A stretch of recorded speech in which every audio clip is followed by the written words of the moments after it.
Hello, ladies and gentlemen. My name is Tress now, and welcome to a Geek First review.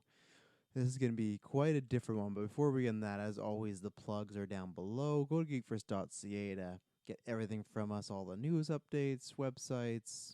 We only have the one website, but all the newest newscasts, everything like that. Audio and video feeds are down below, so check those out on all your podcast needs. If we're not there, let us know about Apple, Spotify, Stitcher, Spreaker. We're all over the place. And if you could do us a big favor, like what I'm about to do, if you like what we've done in the past, or maybe if you see the future, you know what we're gonna do. Please leave us a review on Apple, iTunes, podcasts. Do it every time. Apple Podcasts, written review. 5 stars would be nice. That'd be nice. You could leave something more. If there's a nice critique, always do that, and we'd love to change it. But that can get us to our next landmark. 200 is our goal, and we're 30 less than 30 away from that.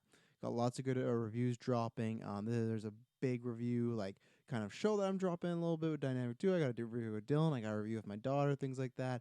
Dylan's gonna be dropping Animal Crossing soon to just drop some review for the kingdom, stuff like that. So tons of stuff, even though we're, have to do remote casting, things like that.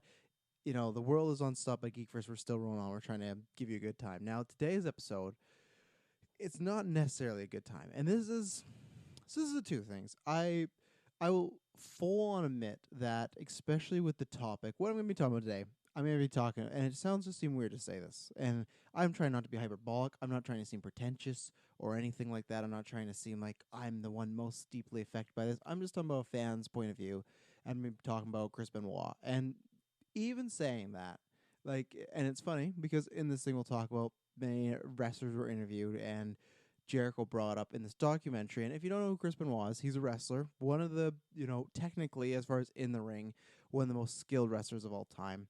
He had lots of problems. End up there's some, lots of people. They even get into this. We'll talk about this about steroids, CTE, things like that. Led to his demise, and unfortunately, he murdered his wife and his son before he took his own life. And if you don't know the story at all, that's the quick thing, and then I'm going to get into heavy details of it. And honestly, this is going to be my point of view. And like I said, I'm not the one most deep. I'm going to give you just the story about a fan, and this is where it's kind of getting like this off my shoulders a little bit, and it's just maybe I am just a bit inspired by watching the documentary.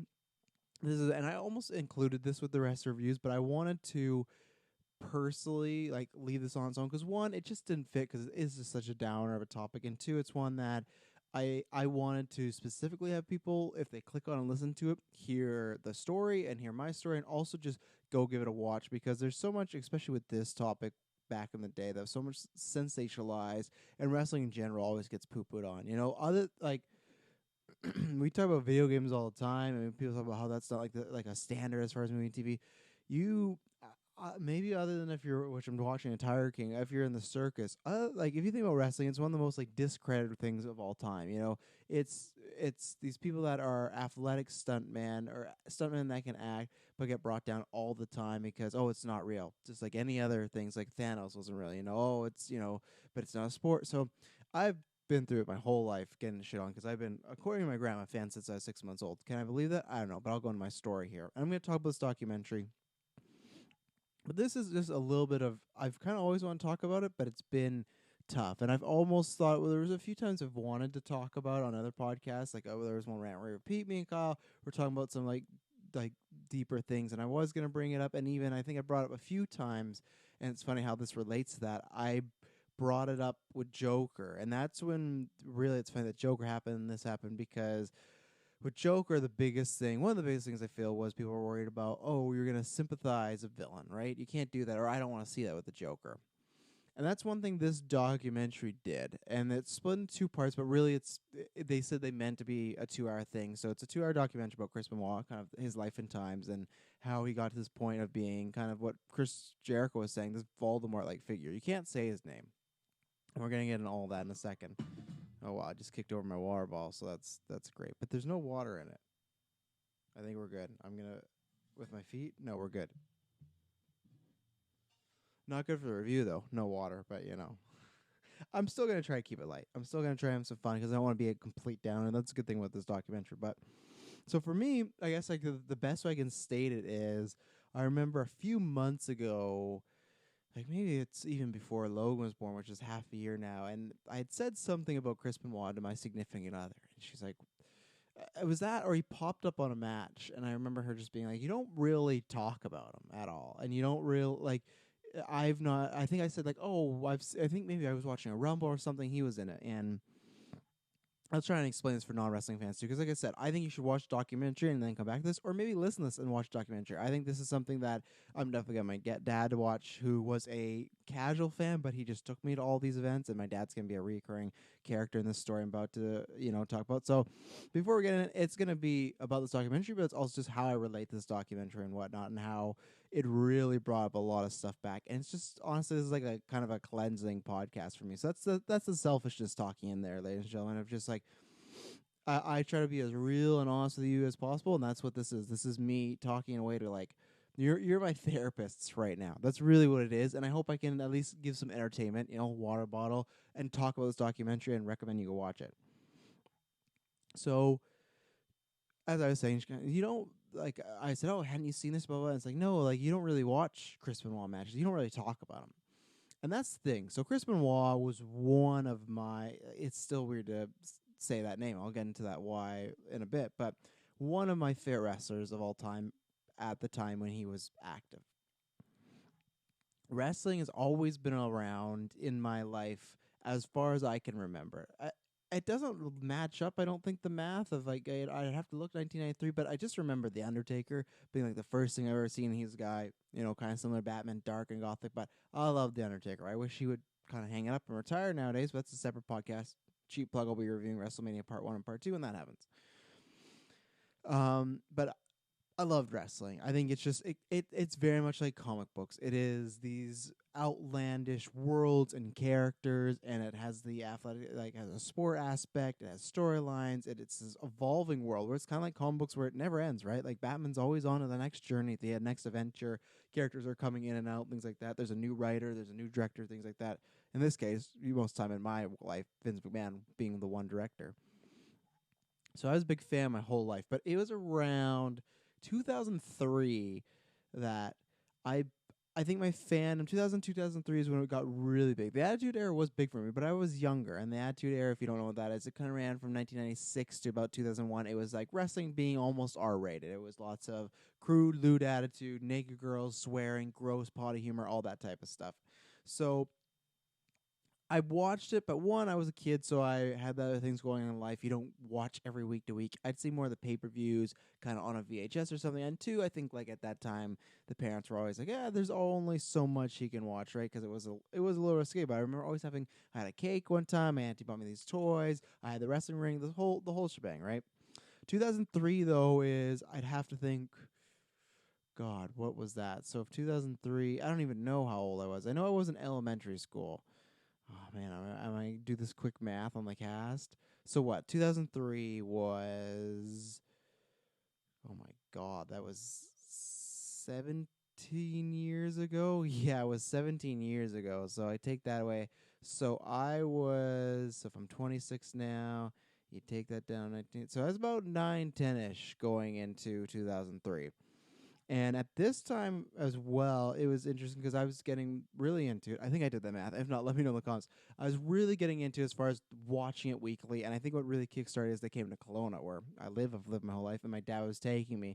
And my grandpa, who just kind of relished at the idea of me getting more in wrestling, because they came from Calgary, my grandma and grandpa. And if you don't know, there was this thing called Calgary Stampede Wrestling. All the Harts came from there. Bret Hart, Owen Hart, they had the Dungeon, which was a school, and they had this wrestling organization, and they lived there. They saw shows, so they kind of brought that over when they came to BC. He introduced me to it.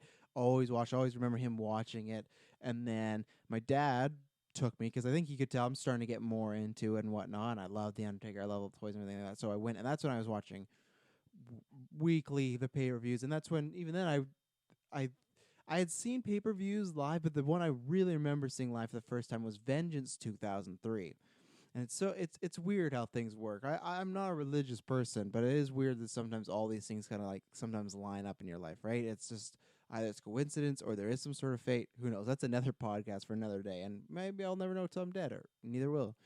Um, It was in 2003, and there was this match with Eddie Guerrero and Chris Benoit. And I remember my grandpa, and he was a big Kurt Angle fan too, but just talking about how good of wrestlers these were. Like, I watched this, like, this is going to be a great match, and it was. And I loved that match. I loved that match. I still do love the match, but it's just, and this is a recurring theme when we get to it. I have not I could count the times on my hand. I think I've maybe watched, I think, under 5 Chris Benoit matches since this happened. That was 2007, so it's been a long time.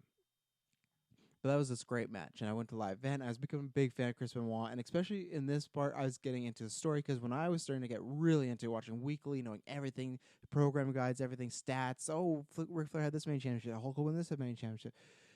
It was the ascending of Chris Benoit because WrestleMania 19 I remember was huge, and then Black Backlash was huge, and that's when I actually found out about pay-per-view because I remember them talking about The Rock versus Goldberg. Like, oh, I can't wait! And then the next week it's like this match didn't happen. They're showing replays of the match. Like, what's going on? I had to learn. Oh, well, it's a Sunday, and you pay like $80 and whatnot. So like I said, I was really getting into it, and this was the ascending of Chris Benoit. But it's funny that those two wrestled. And I don't know if it was because it was the first match on that show, and if that's what I remember, but it was just the characters for Eddie, and then with Benoit was this ascension of this guy kind of always being held down, right? And those two became two of my favorite wrestlers as a child. It was Taker, it was Angle, those two, and then Cena really got up there too at that point, as far as like that era, that ruthless aggression era. I loved the DXs and the Stone Cold Rocks, but I kind of put them in a separate category. Those guys were retiring at that point. So, and don't worry, I am going to get to the documentary, but it's kind of, I want to give the setup. I want to give because this is one thing that I feel, even more so the movies, even more so than comic books and Star Wars, I can really like talk about how personal it's not just, I read this comic book and I like Batman because the suit looks cool. How this like super affected me, how this documentary kind of, it broke me. The first part really did. And that's what I could say, I guess, before I continue. It's just, this documentary is really well done and it's great. And I'm excited to get into it, or I'm excited is the wrong word, but I'm excited because it's something that I felt was handled correctly. And because it's a very tricky story. It's a very sad story. It's a very tragic story. But I think they knocked it out of the park for the most part. I can't speak because I'm not personally involved, so they'd have to watch and, comment that. And even David Benoit, his son, has said, though, there were some things that maybe he was it didn't sound like he was negative against it, but just that he was unexpecting, or maybe he wasn't a fan of a certain person being included in documentary. You can go look in those interviews. But for the most part, for such a taboo, disturbing thing we're not supposed to talk about, I think they did it very well. And especially because there's been so many other cases, especially when it was happening, that was really, like I said earlier, glamorized or just made to be this big spectacle, and really was just a sad situation. So documentary is great. I'd say if you don't want to listen to any of my spiel here, go check it out. Even if you're not a wrestling fan, know the story and get in touch with it because it is a wild story. It's one of those, if you watch the Netflix documentary just that and you go, wow, this is crazy. Just because it's wrestling, you go, oh, I don't know, I'm not really into wrestling. It's the same thing. I'm not really into tigers, but I'm watching Tiger King and I'm enthralled with it. So it's the same thing. Watch this and know, especially, this was the thing that did almost kill the wrestling business. And it was crazy. So back 2003. It's happening 2003, 2004. They ascend, and I remember the first WrestleMania I'd watched in the theater was with my dad, and that was WrestleMania 20. And the reason it sticks out is because I'm gonna get emotional a few times because I just watched part 2 of this documentary, and like I said, flooded a lot of things as back as childhood memories. We wanted to go to WrestleMania 20. My dad, who I love a lot, my dad is, if I can become half the man he is, I'll be happy. He is my hero. And that's another thing with this. It's very tough watching David talk about his dad, who is a person that murdered not only his wife but his son, which was his brother. That's a very, and especially myself with kids, I can't even imagine. I can't even imagine what he's gone through his entire life. That has to be one of the worst pains you could ever go through. And my dad, who I think a lot, he took me to a lot of WrestleManias, but I didn't get to go to that one. And I remember I was really bummed. I was Madison Square Garden, which is a smaller arena, and we didn't get to go. And I remember even too that we were trying to, but he couldn't get work off. My dad was a very hardworking guy, still is, but luckily he's pretty much retired now. And we were going to go to No Way Out 2004, which is where Eddie Guerrero, who was, like I said, probably number 2 at that point, won the title. And we couldn't go that, but we went to what they call a house show. And a house show is when people are it's untelevised and it's just matches. It's just matches, not that much story, but lots of times they are matches that are coming up and they're kind of working on things. And they did Eddie versus Brock Lesnar for the title. It was like a runaway. It didn't end up there because Eddie was going to Ric Flair was just kind of like practicing the match almost in a sense, right? Getting to know each other. And I remember being so mad at my dad, which it was such a like that's such a snotty kid thing, eh? Back in the day, being like, we're not going to WrestleMania and we're not going to nowhere. We're just going to some show in Vancouver, like. And even though I loved it, it was just still I was bummed out, and that was just the little kid in me. But now, retrospect, my dad did a lot because we ended up going to like 12 WrestleManias and how many events I can't even tell you anymore. I think if I were to count, we almost got near the 50 mark. It was crazy. My dad, I love him a lot, and I take everything he did for me that I want to do for my daughters and potential other kids because that's the plan. That's the plan. So that WrestleMania really stuck out, and the big thing was Eddie had won the title going into WrestleMania, but he defended that night, so he kept it. And then Benoit won the title for the first time. And there's this whole story about he was too small, he wasn't charisma, well, he was never the guy. So it was like this big moment, right? This guy finally, and that's the thing where, yeah, it is scripted, but it's this guy that worked his ass off being one of the most talented guys in the ring that you just kind of had to give him the title. And the fans won it and felt it was time for this run. The night ends with Eddie and Benoit hugging in the ring with both these titles. Unfortunately, you can't use it anymore, but it is one of the most iconic wrestling moments of all time. Like Chavo says that in the documentary, where it's one of the greatest even TV stories of all time. I agree 100%. You would need to know a lot of backup, but it's the same thing. You need to know a lot of backup for the finale of Breaking Bad, the backup for the finale of Endgame, right? If you knew their stories, it was crazy. And I remember that being the first time kind of getting choked up, even as a kid, just being like these heroes, and it's just such a good guy ending.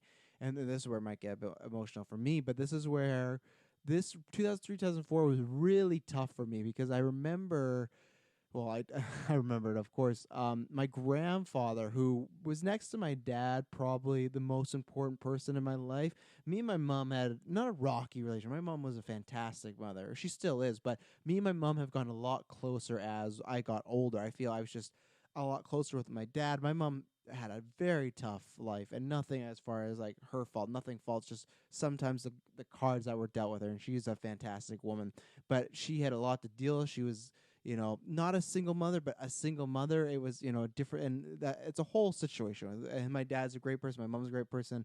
That's a whole different podcast that I don't even think I need to share the story. But my dad supported my mom as much as possible. She had tough cards dealt with her, and she had a young daughter at that point. So I think me and her have talked about this a few times, and I never hold it against her that she was a lot closer with my sister at that point, just because she kind of needed to be. I grew up with a mom and a dad, and she grew up with a father figure, which was my dad, but her dad she did not. And that's maybe one time I'll have my sister talk about all this, and it's a weird story. But either way, is my dad and I were really close. My grandfather and I were really close. All the likes that I have, and my grandma too. I'm close with a lot of my family members, but those two were just very essential to a lot of the things that I end up liking. My dad gave me comic books and my love of Batman, and my grandpa gave me the love of wrestling, and my grandpa gave me the love of Star Wars. But my grandfather, my parents worked very busy, so I spent a lot of time with my grandma and grandpa's when I was a child, and we grew very close. And in 2003 is when he passed away because he had cancer. He had lung cancer. He passed away on Halloween. It's a strange thing because Halloween next to my daughter's birthday is my favorite day of the year, and I remember that was just a crushing moment to have that happen on that day out of all days because I just love it. Now every day it comes up, I love Halloween, but it's just that reminder. But at the end of the day, it's kind of like it is my favorite day, and I can kind of remember him. But it was a tough year, and I think wrestling was really there for me because I had lost this huge touchstone in my life, and I remember he passed away right before Survivor Series, and that was this Buried Alive match where we literally put someone in a grave, you bury him. I was getting so excited for it. It was my first time I was going to watch it live, and I remember talking to him about it. And I remember I brought up, they announced it, and he's like, oh, yeah, yeah. But that was, I think, most of the times I remember my grandfather putting on a front when he had cancer, and he was very sick, but that was the only time where that happened in October. It was getting November. It was very close, and that's the only time I can remember him bringing that up and him not brushing me off. Just he couldn't get excited because it just felt like he couldn't physically get excited. So I lose my grandpa that year, and it was very tough. And I think my dad kind of knew it was pretty tough for me. So he kind of he kind of took the flag bearer as being like this keeping wrestling life. 'Cause my mom she didn't care about wrestling. She cared that I cared, but she wasn't gonna be that flag bearer. But my dad, I think, really took that on and knew how much it was important to me. So now we jump years later. I've been to a few WrestleManias. It's great. We go to Eddie Guerrero's death, which is covered in the documentary, where an Eddie passed. That was like a whole. That was so I lose my grandfather, who really my dad, and this is my mom's dad. My dad's dad. I loved him, but I have only very small memories of him. Unfortunately, I remember a few instances, and they were all good stuff. But he also passed away of cancer when I was quite young age, so I didn't get to get as close to him. So luckily, until a few years ago, when my uncle Jerry passed away, who I was also close with and a big inspiration for me because he was in the Cirque du Soleil and he was a very creative guy. I've been lucky. I'm very not looking forward to the next 5 to 10 years because I've had family members very close to things happening, and just family members get older, and that's a tough part of life. But luckily, other than him, not too many people had passed away at that point. When Eddie Guerrero passed away, it legitimately did feel like a family member, and you might kind of think, oh, that's kind of weird.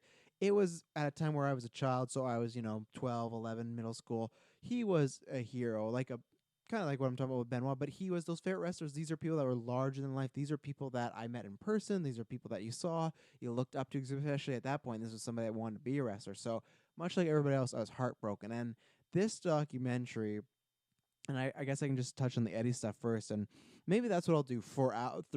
When I get to a point, I'll talk about what the documentary did. I was not expecting how much they were going to talk about Eddie, and that is a sore subject for me, just because I think at him passing away at such a young age for me, I instantly cry. Anytime they talk about Eddie, even in the best of lights, if I listen to Jericho's podcast about him, if they're celebrating him, I get happy eventually, but I just cry because I just think about that morning where I woke up and I went to my dad's computer and I would go to www.com every day, every morning to see just what was going on. I was addict. And I remember they had that black and red site and it was just big picture. And then I remember watching the press conference and I was kind of freaking out because my dad was not awake at that point. I didn't wake him up at that point, but eventually I just had to.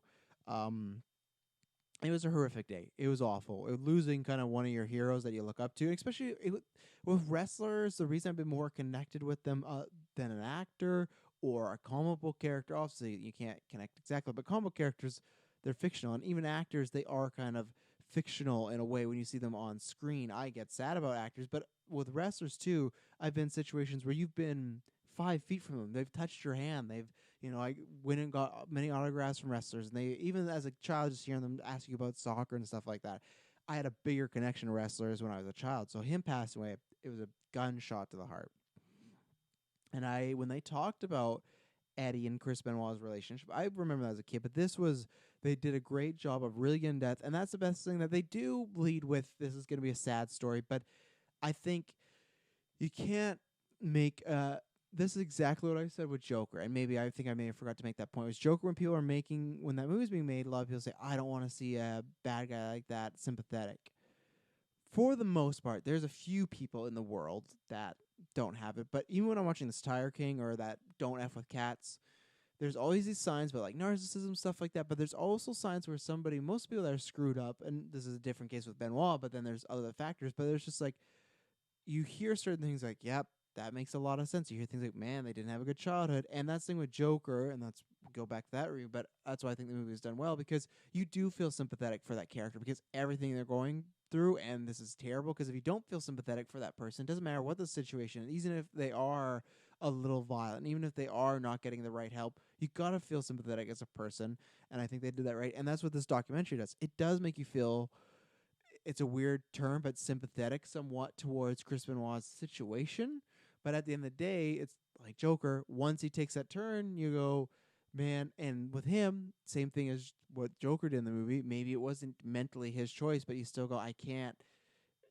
You got to burn in hell if that was a real thing. You have to be condemned. You have to be cast out because what you did is an awful thing, and you became a villain. You were a hero and you became a villain. And I think the documentary, they hint about that at the beginning, but then they bring you on the story of the man, how he meets his wife Nancy and his son Daniel, and that story of the marriage and how it was they were so much in love, blah blah blah, all way before you get to the peeling back part, and then they get to Eddie, which, like I said, is a very tough spot for me. And they talk about just how close these two were. These men almost sounded like they were married or in love, and I'm not trying to throw out like some conspiracy. I'm just saying the friendship that they had, especially the way I think Dean Malenko breaks it down. You're on the road with this guy for, I don't know, 4 to 6 years every day. Legitimately, wrestlers almost every day are on the road with this one guy, and you lose him. And especially they talk about, it's just so horrifying because you see those tribute videos they did with Eddie, and Chavo talks about like hearing.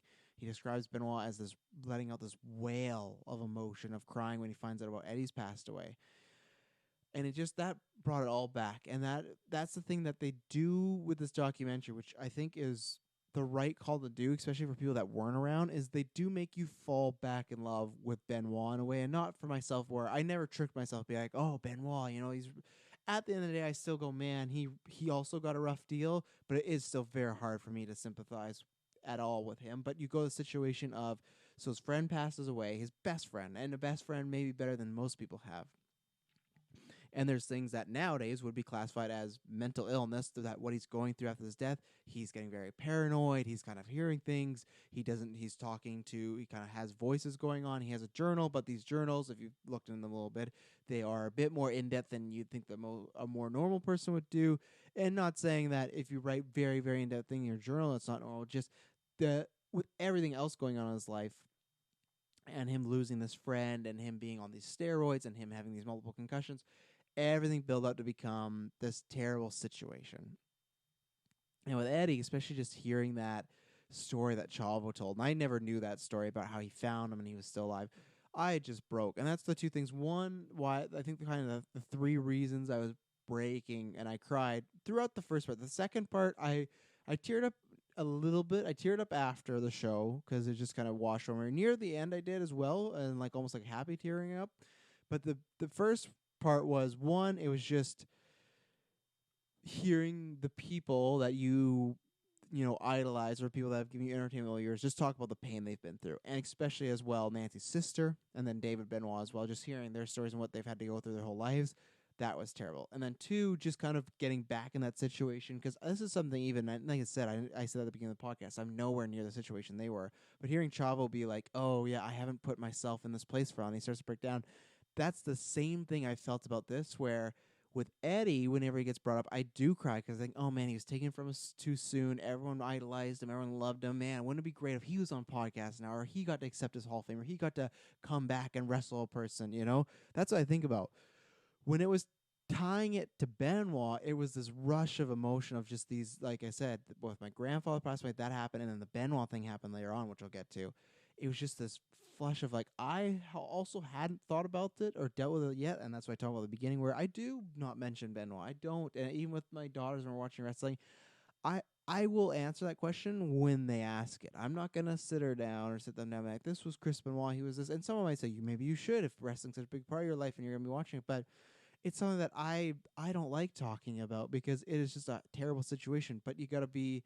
That's what I think this documentary does pose. You got to be somewhat okay with talking about it, or just addressing it. And that's what I think they did a good job making it just completely wash over. And then, like I said, the third thing, as I was talking about before, was I had not thought about this in a long time, just remembering how much of a Benoit fan I was. And that really washed over me, just thinking about, man, myself and many were such big fans, and we followed him. And this guy goes, and whatever the reason is, you can have all these reasons, whatever, at the end of the day, even if it's just this terrible weekend, he did this thing. And that's the thing with this documentary, that even though he was having a bad time and all these other things, there's other signs of him abusing Nancy, or doing things that now came out, or stories where you go, yeah, if all these people were to sit down now in a room and talk together, they might go, oh, Chris needs help. And that's why, same thing when people talk about Joker, sometimes people, if they don't get help, they can't be fixed, and that's this situation. So just kind of, like I said, falling back in love with Benoit, and the fact of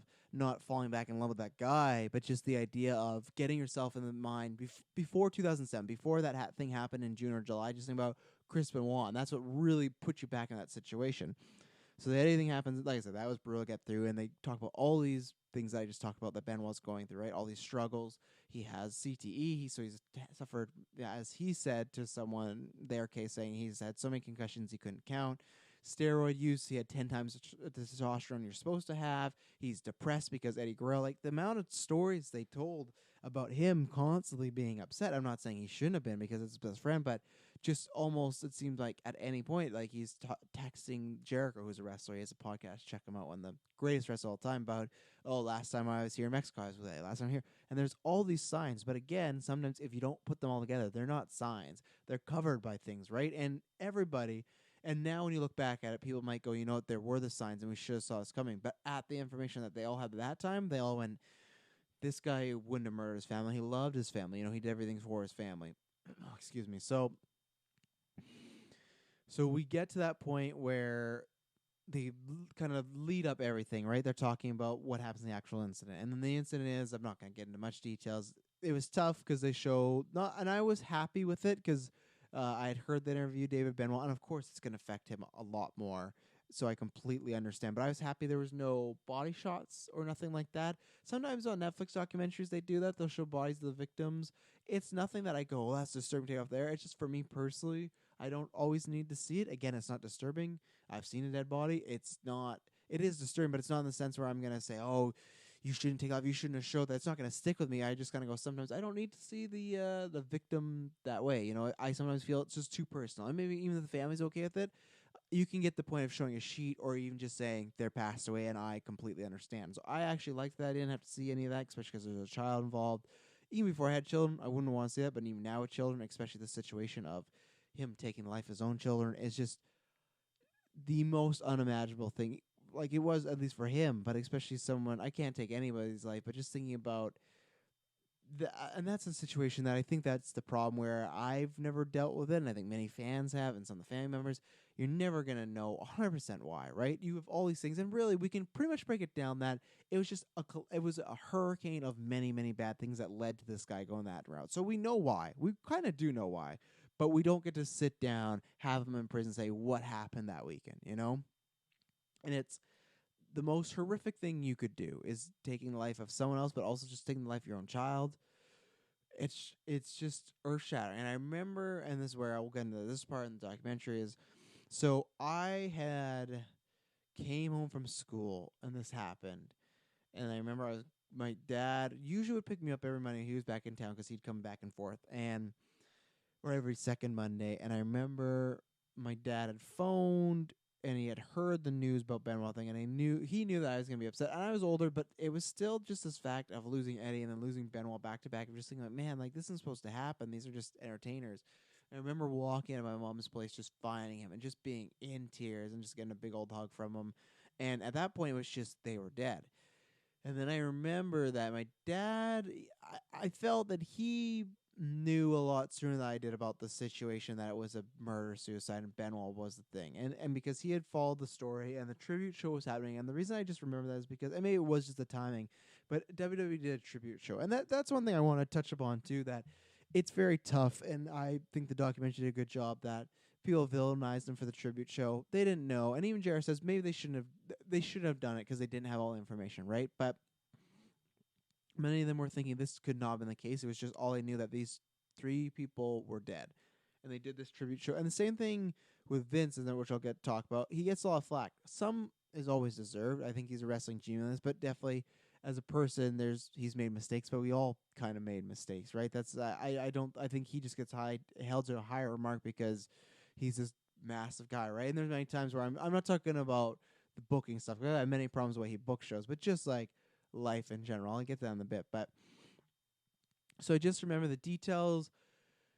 It's the same when Jericho talked about it, but it was obviously less for me because I didn't know them. They were my friends. Just the way of how it just kept trickling out. I just remember it was never ending. Of okay, Benoit died, and then it was Nancy, and the son was announced, and then it was like, oh, there might be some, questionable circumstances. Oh, there's a murder suicide, and they're not releasing it. And I remember, and this was like a shameful thing to say, but just because he was my favorite, I just remember when I got that information, just honestly like hoping beyond belief that he wasn't the one that did it, because I was a Phil Hartman fan, so I had heard, everyone knows that story of she killed him, and then she killed herself. And this sounds very morbid, but as a young fan in middle school, being your hero potentially being a murderer and someone that killed their child, of course I'm going to think that, or wanting to think that it can't be him. And that wasn't the case. Like I said, I remember I always felt like looking back, when my dad knew and he kind of gave me the information slowly and like worked me up to it.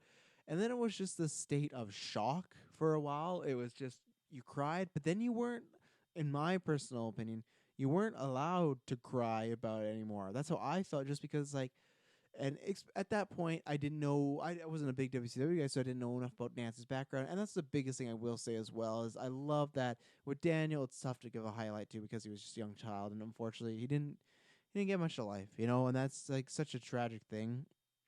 His mother didn't get to live her life either. Now she is just this terrible cliff note in the history of Chris Benoit and whatnot. And that's the thing where I love that the documentary, it did really highlight her. At the beginning of the documentary, it really was about her, and it ends about her. It ends about her and ends about the people left and moving forward. And I loved that. And I think they did a very classy job, because you could just get caught up in the horrorness of it and the tragedy of it all. And it is still tragic that she's not with us and Daniel's not with us. And especially, there's just near the end of the documentary, they show this one shot, and that's when I was really starting to get emotionally upset, just because I have kids, and I have a fantastic woman that I'm with. I guess, I've said this before. She's my fiance now. It's a weird thing. We've for a while we're always like, oh, we don't need to get married, and now we're gonna do it in the near future, in the next few years. But anyways, it's just when you see Nancy in this video of her and Daniel, they're in the swing, and it just looks so calm and so loving. You can tell just even that clip, that how much she loves him. And I think most people can understand, but until you have kids, it's just you never can really understand how much you're gonna love those kids, and it's crazy. And it gave me flashes of when I see Emily with my kids, and I just go, man, they just love each other so much. Those kids right now, especially the little one, she's obsessed with Emily. She loves Emily. She's just Emily always reassures she still loves you, like she does, and she's like not fine where I'm doing, but she's finally finally where it's like, oh yeah, I like you quite a bit too, Dad. But for like these first 6 months has been all Mom, and so that was tough to see. But that's where I'll give them tons of credit, is they did a great job highlighting her career before,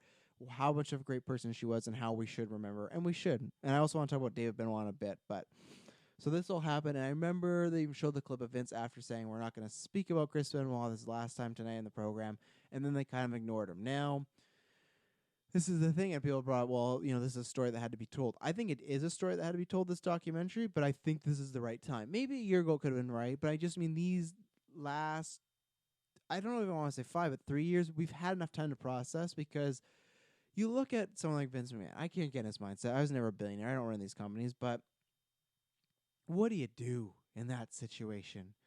You have a talent that committed suicide. And then there's all just this drug stuff about steroids, which you're already getting hammered down wrestling. And then about the family, the idea of Benoit becoming a dirty word, like Jericho says, now talking about that, I go, yeah, maybe it's something where we should have these discussions more. But I think it should have been a dirty word for a while. I think now it's just the time where we could start talking about the situation. And I'm in no way being like one of those jack-offs, like we could put Benoit in the Hall of Fame and just recognize him for a career. If you think that, I'm sorry, you got to fuck off. I really do, just because it's just, you can't do it. And Jared talks about it. You just can't do it. There's a massive, massive asterisk by it, and it would never be about his career. It never would be. So I always think, and that's where I was trained too, and I think that has a lot to do with it, because I was a diehard WWE fan for years and years. I can't remember when I kind of, not fallen off, because I always keep up, but now I'm a New Japan fan. AEW is my favorite company. I found a world outside of WWE, but when you just watch WWE, you are in a bubble. But I understood this bubble as far as we're not going to talk about them. We're not going to mention them. And honestly, I think it was the right call, because I didn't want to talk about it. I didn't want to hear it mentioned. I didn't want to hear anything like a highlight of someone's match, and it's like, oh, a Benoit match is on there. I'm fine if, like, when Jericho talked about he wanted to make his DVD, and all his best of matches, or a few he wanted to include with Benoit, but he wasn't allowed to for obvious reasons. And at that point, and even now, I still go, yeah, I get that. If you want to watch those Benoit matches, you can go to the WWE Network and find them. You can go to YouTube and find them. And for me, I just never do. And it sucks, because Benoit has some of the greatest matches of all time. And every once in a while, I can watch a match, because that WrestleMania Triple Threat match is really great. That one he had with Angle is really great. He had some fantastic matches. He's in a couple Money in the Banks, or just the one. But for me, it's very few and far in between. So I think making him a dirty word was the right call, and I think Vince McMahon and that company taking that approach was, and I think because Vicky talked about that too, how they weren't allowed to mention him in interviews and blah blah blah. And I'm not personally involved, so I can't say if that was the right call or not. But just on the outside, I think it was because I had heard enough of it when I was a kid, especially being the wrestling kid at school. Oh man, and that's where again I relate in the smallest way when David talks about like how I couldn't even imagine how much he still hears about this, and it still gets brought up. But I remember being the wrestling kid, and everybody just asks you the same thing: why do you do this? How come? Blah blah blah blah blah. Is this a storyline? Blah, blah blah. Like it was just all over for months and months. I'll say weeks and weeks, not months and months, but it felt like months and months at the time. So they go over the situation, and like I said, they had some photos where they showed certain situations that were chilling, and just that like just certain things of just like the knife under his child's bed, and it's just that's where it's skin crawly, and it's and the title belt's right there, and just even the story like they describe about how he's looking up about Bible about like the resurrection of his son, or looking at the quickest way to break his neck. And then there's even like one guy, and that's I'm not sure if Dave Benoit wasn't a fan of him. He was the author of some book, and he somehow Chris was even considering still going and wrestling at the event. It's all just fucking creepy stuff, and it's still stuff that I can't even.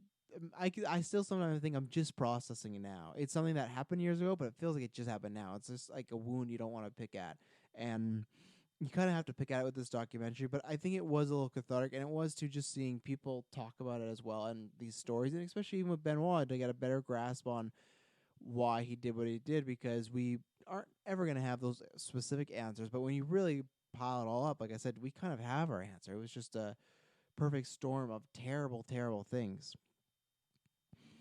And then, like I said, years had passed, and I think it was a good word to make it, or a good job to make it a dirty word. And they talk about that in the documentary. And now it's just they wanted to talk about the story, and as far as stuff I've already touched upon in the beginning, the middle, and the ending. And shouts to obviously both the families, specifically David and Nancy too, just because they took time to do this. But then also shouts to Chavo Guerrero and Chris Jericho, and also uh, another one I want to show because I listened to this show is Busted Open. It's on Sirius XM. It's a radio show, and I hope he's not doing it just for publicity. But they had Dave Benoit on, and that's his son. That's who I want to talk about next, because I feel like that's the documentary kind of shifts that way to him, as it should, and it's scary because he.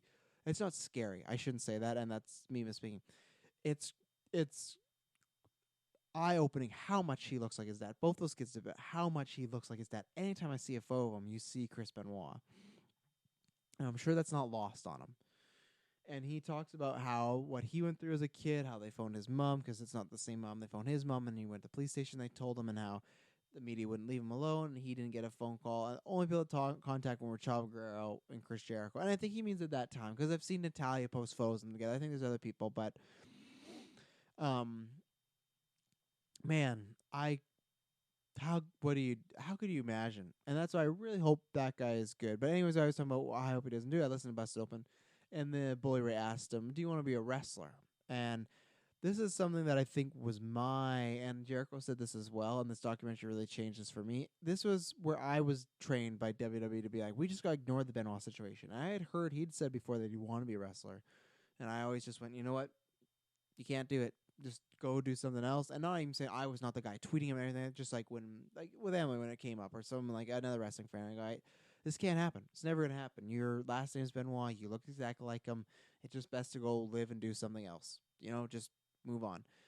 And Jericho talks about how like there is a sense of myself, I think, and others did kind of blame the remaining family members, because it's like you're the family members of murder, and that's very arrogant and very inconsiderate of a person. But I think that's just the way I was kind of brought up in that WWE fandom of just like, you don't talk about it, and whatever it is, it's taboo. And if there's a guy named David Benoit coming in, push him aside because his last name is Benoit. And obviously a lot of that happened when I was younger, and now when I'm older and revisiting this topic, I go, that's not right, because this is a guy who, like I said, you think about, he lost his brother, he lost someone that he considered like a second mom. He said they didn't use stepmom, and then he considered someone that, and this was like the heartbreaking thing, and it just, he still considers his dad his hero. And how can you not, right? Because when I watch it, when you see the clips cut out when he's just like, that wasn't my dad, and you got to take his word for it, because he knew him. He knew his dad his whole life. It's the same thing. My dad just went up and murdered a bunch of people. That wasn't my dad. Whatever happened that night, whatever happened that weekend, there had been some collection that changed him personally because my dad could never do those things. So it's funny when I heard it originally at the beginning of the documentary, it's just like, I think, are they just that much in denial to be like, he's still my hero? But then when you watch the whole thing and he's talking about how he still is here and he thinks about him all the time, it's just like, how couldn't you, right? Because all he has is great memories of him, and there's all these situations that were leading to this. That's not like he was a bad guy throughout his whole life. There were bad things he was doing that they don't even talk about in the documentary. Nancy says for the sake of his children left, he won't. But there's things that when he was getting closer, he was doing. But still, that was kind of going down that road past Eddie. And it's weird to think that the domino effect of life, right? Of like, imagine if Eddie doesn't pass away. There's a chance they're still both here. None of this ever happened because Eddie sounded like he was this guiding light. Where to me, when I hear all these stories of people talking about from an outsider, just as a viewer, it sounds like yeah, if they went all together, they could have put it apart. But it also to me feels like Eddie could have been a person that been like, obviously he didn't pass away, so he wouldn't have been depressed. But these other problems, maybe drug use or the CTE, Eddie having his problems, I feel like he's someone that's close up. Maybe could have caught and been like, maybe something's not right with you, or maybe you need to get help, or blah blah. Maybe you see Nancy text him many times trying to break through with him, it never worked. Maybe Eddie could have been that person. And for me, I was in that camp of back to Benoit of just you can't wrestle. And for me, and Bully said, hey, anytime you want to train, you go ahead. And you know, if he does want to wrestle, all the power to him. I was somebody that was even a few years ago, like maybe even last year, was like, oh, I don't know if he should because that's just like I don't want to. It was just for me being like I don't want to personally deal with that, and that's just such a like I said, ignorant thing to say for me as a fan because I didn't have to deal with it really at all. But you just get selfish and you put yourself in the situation. For me, it's always just the less I thought about him, the better. I think for most fans it was like that, but for me, having a childhood hero like that, the less I thought about that, the better because it's just a terrible situation. I feel like that was when I really had to grow up. I always say 2006 was like me like trying to actually like different films and me maturing. 2007 to me was like a quick jolt of like I was already hitting puberty and changing and becoming more of a teenager or young adult. That to me was like the man, your hero just murdered his wife and his like 4-year-old child. That makes you grow up real fucking fast when you're watching CNN. You're listening to like people break down the toxicology reports or the autopsy reports and all this stuff. And that's what I did because I was a wrestling fan. I was just looking for that answer of why did it happen. And I think everything I've talked about, the documentary hit out of the park, and that's the biggest thing with Benoit or Dave Benoit too. I hope that he does feel somewhat better because he's always gonna have that cross to bear. And even shouts to Nancy, or Nancy's sister, who Sandra's her name, says like one day she hopes that she could forgive Benoit, and I get what she says. You don't want to ever carry around hate, and I live by that. I don't know if she's a stronger person than I am. I don't know even the whole circumstance if I could forgive that person. I could understand it, but maybe, yeah. I mean, I could maybe understand it because of all the bad circumstances happening, but I don't think I could ever forgive. So much more powerful person than I am. But I am in a situation where I have been in situations where I've forgiven people that I didn't want to forgive, and I sometimes go, even if that didn't fix a relationship. You might go, oh, do I regret forgiving that person? Because you give them high ground, right? If you have a breaking apart, let's say you had a vicious argument or a bad breakup, even, and that's been the case for sometimes in my life, where at the end of the day, you still want to be able to go, hey, let's just be able to high five, as Dane could say, high five. We had a good run, right? And then the next thing, bum that person, say, hey, how's your life going? How's your life going? I've tried to, I think for the most part, keep it on that terms. I think that I've only had two kind of relationships in my life that ended the route that we don't really talk. Whether that was something they did and it was a breakup, maybe they don't want to talk to me, or maybe it's something they did and a breakup and then I didn't want to talk to them and you say bad things and they go, nope, out of my life. And there's been two on my hand that I can count that even if it's years later, I've had certain situations in life and it's kind of happened when things that big happen, if someone gets sick or something like that, where you go, you know what, I still could be mad at that person. I could still disagree with that person and I'm going to eat crow a little bit, but I'm going to apologize. And sometimes I've gone, do I regret it? Because there's been specific situations where you apologize, you make the bridge, and maybe they're not ready, or maybe they still want nothing to do with you. Because there's times where I go, man, I was an asshole, or man, I made some mistakes there. And you don't get that satisfaction of hearing oh, I really appreciate it. And I've had that too the other way where someone apologized to me and go, you know what, it's fine and water on the bridge. Or I've apologized and you go, I don't know if they're going to forgive me. Or you know what, years ago, blah, blah, whether that's friend, falling out with somebody, like I said, a relationship. But I do have that motto now. It was a few years ago that I took that on. That maybe might take me a little while, but I always try to leave things on a good terms with even people that I've had the worst fallouts with. There's people that I still a friend of mine that we still have quite a falling out, but I still wish him happy birthday every time his birthday rolls around. Don't get a response, and I don't know. I'm not getting that story. I don't even know if I justify a response. It's been so many years, but it's one of those things where you make mistakes and you're an idiot when you're younger, and you go, man, I really did some dumb shit, and I lost a friend or two, especially specifically this one, a really good friend, and you go, man, you're dumb. And even the relationship part, it goes, I'm very happy now. I'm with somebody. Like I said, I'm talking about getting married in the next few years, but you still go, if I could play that one back, I wouldn't have said that, or I wouldn't have gone that argument, or I would have ended things a lot sooner, or this or that. And you go, man, it sucks because you have maybe someone that still, has a little hate towards you, or dislike towards you, and that's nothing you really want because I think we've all made mistakes, but that's where that forgiveness thing really ran true, and I still try to keep that. And there's even still things that I go, you know what, I should check up on that person, or I should really extend the hand again. You fall with friends, and even there's friends I fall out with. Oh, we'll hang out. We never have. And maybe now's the time where I go, I have to. Life's short, and that's for all of you too, especially with this documentary. Life's very short. You can take some really wild turns. So there's times where, like I said, that stuff I could forgive, but shout outs to her because much respect. I don't know if I forgive that. I want to be somebody that goes to the grave being like, even if you didn't accept the apology, I laid out the bridge because you never know what can happen. So I could say, you know what, I apologize. I wish you all the best in your future endeavors as I'm doing the WWE spiel. But with that one, that's tough. And I wish her the best. I wish the family the best. And that's the thing with Benoit. I did with David Benoit. If he wants to wrestle, I'm not going to be that guy. And I would never tweet it when he talks about people trolling him. That I would never do that. That's people are pathetic that ever would message him and be like, "Oh, your father, are you gonna kill someone like your father?" You could just imagine the trash that he's gone over the years, right? So I'm a person that would support it, and I'm a person that yeah, we can't. It's the sins of the father, and it's a weird thing to say, and it's a weird comparison, but that's one of the things where even with something like Star Wars, and this is very trivial, but something like Kylo Ren, he turns good, right? I for years was like, I don't want this. It's the same thing over, and I hate that the way they did because they end up doing it the exact same. But the idea of this terrible character turning back, and the thing is, David Benoit is not a terrible person. He's a guy that got, like Charles said, dealt a very terrible hand, but there's people that can redeem themselves. You don't, or we can see in Game of Thrones where people go, I'm not, my father's this terrible person, but I'm not that. And you get those storylines, like, can you trust him, this and that? And that's what this real life is. And that's where you're always, as a viewer, of like, oh, you can trust them. You just got to, learn to open up to them. They're not their father. And when I thought about it, that was a trope that I did to myself where I go, oh, I know he shouldn't wrestle. I'm not thinking this guy is a terrible person. I'm not thinking he's going to become a murderer or anything. I just go, I don't want to deal with it because your father really hurt me as a fan. I don't want to even give you the chance. And that was terrible for me to think. And I think because I was younger and just the way it was, even he says he's never got a call from Vince McMahon. I wish that would change in the future. But if you watch the Andre documentary, Vince has his own way of dealing with things. And he says he usually puts things that are negative in his life, that have packed him negatively, in a box. And he never touches them again. And you know what?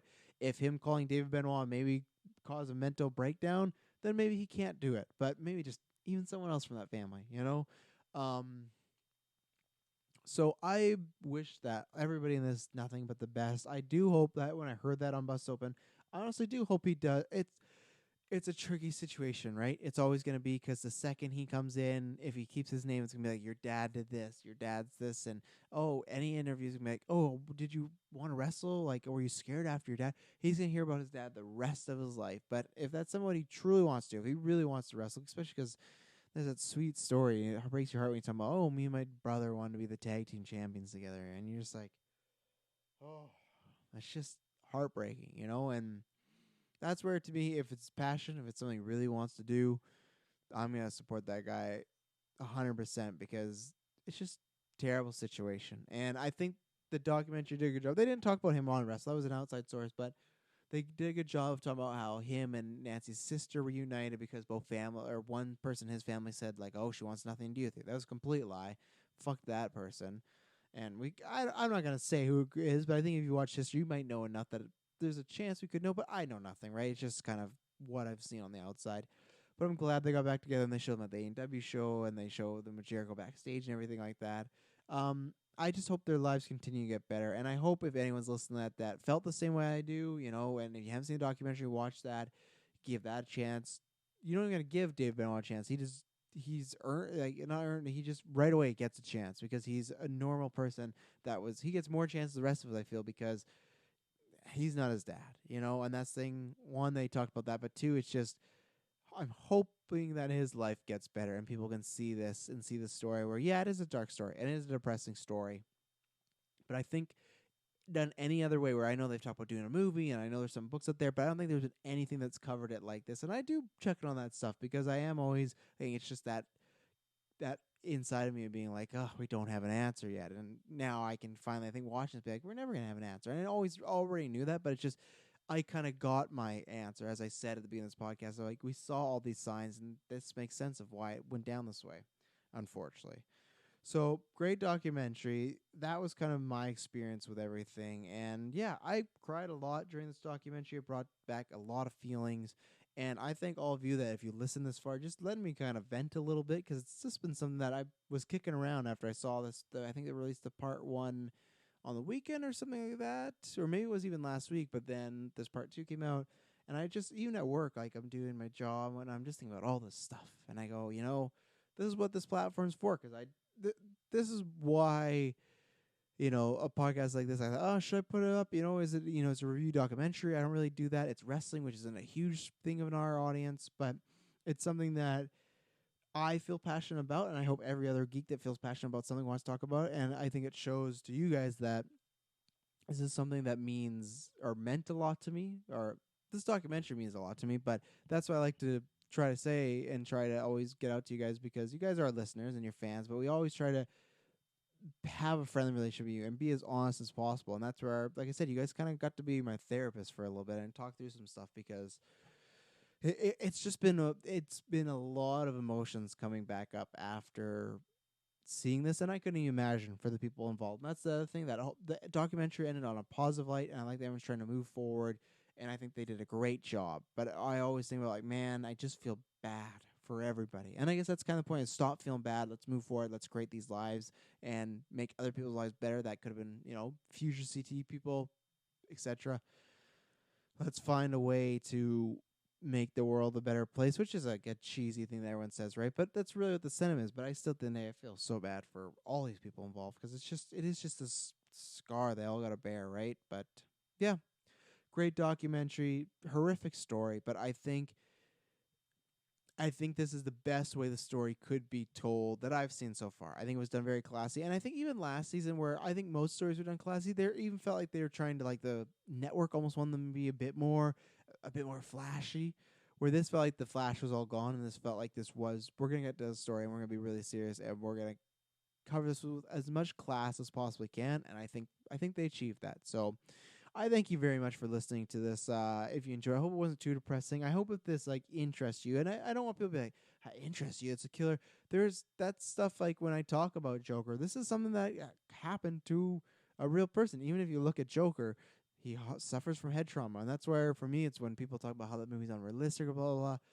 There's so many cases in the world, and unfortunately, it happened to one of my heroes. So will I ever watch a Chris Benoit match again? I probably will, but I can never watch it full time. That's the thing. But I think this documentary and hearing from these people that are other, like, heroes or people I watch did help out. So if you're a fan like me, and if you've listened to this whole point and you haven't watched it, definitely watch it. Even if you're scared to, or if you're kind of nervous like me, watch it. I think it is a little cathartic. And if you haven't heard the story, go watch it and see. It is a very important time in wrestling. It's a sad time wrestling, but I think it is good to educate yourself on an issue like this. And yeah, and if you care about my recommendations, it's just a good documentary overall. To take myself out of my emotions, I think it's very well done, both parts. So now I'm really feeling it. When I kick that water over and there's no water left. Ugh. So I thank you very much for tuning into this. If you did watch this at all, yeah, I gave all the links before. I'm gonna get out of here. That was a very emotional podcast for me to do, but you know, lastly, but not least, a big shout out to my dad, Michael Snell. Love that man. And a big shout out to Bob Schmuck. Yes, his last name was Schmuck. Clearly, my grandparents' maiden name was Schmuck. But Robert Schmuck was a great man, and he got me to this point. And there's many people that, if they weren't involved in my life, I probably wouldn't be in front of this camera. So thank you very much for tuning in. I promise when you hear from me next, it'll not be boring.